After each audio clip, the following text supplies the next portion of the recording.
दोस्तों देखिए, जो हमारा दूध है वो बॉयल हो चुका है। अब हम इसमें वो वाला दूध ऐड करेंगे जिसमें हमने नेशनल कस्टर्ड पाउडर मिक्स किया था।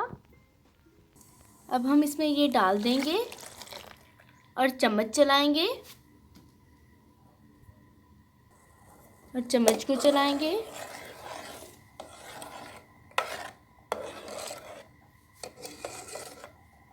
कुछ टाइम के बाद ये पक जाएगा, फिर हम इसे उतार देंगे।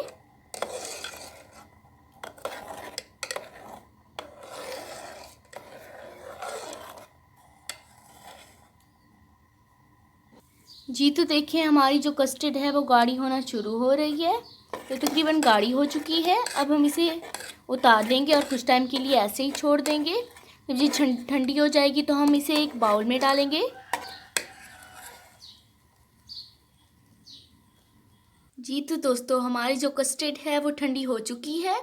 अब हम इसे एक बाउल में निकाल लेंगे। जी तो दोस्तों, हमने कस्टर्ड को एक बाउल में डाल दिया है। अब हम इसे गार्निश करेंगे। हमने गार्निश करने के लिए केले और सेब लिए हैं। आप कोई भी फ्रूट ले सकते हैं। इन्हें हमने इस तरह से काट लिया है।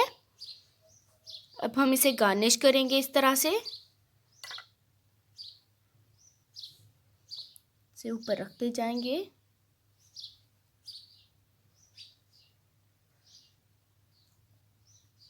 इस तरह से सारे कर लेंगे। जी तो हमने कस्टर्ड को गार्निश कर लिया है। देखिए, ये बहुत ही ज़्यादा टेस्टी बनी है। अगर आपको मेरी ये वीडियो पसंद आए तो मेरी इस वीडियो को लाइक और शेयर करना मत भूलिएगा और मेरे चैनल को सब्सक्राइब भी ज़रूर कीजिएगा और साथ में बेल आइकन का बटन दबाना भी मत भूलिएगा। मिलेंगे अगली वीडियो में। अस्सलाम वालेकुम।